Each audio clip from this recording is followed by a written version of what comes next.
Ang lalaki, kapag wala ng pagmamahal sa'yo, gagawin niyang komplikado ang relasyon ninyong dalawa. Ipaparamdam sa'yo na hindi ka na niya kailangan. Baliwala na sa kanya yung presensya mo.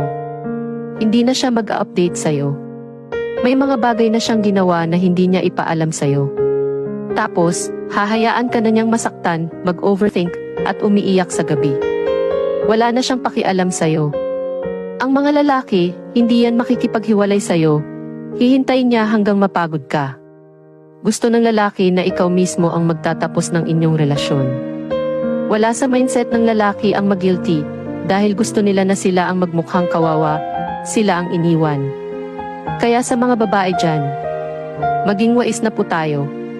Hindi na natin hihintayin pang aabot sa ganitong klaseng relasyon. Doon tayo sa lalaking handang magmahal ng totoo.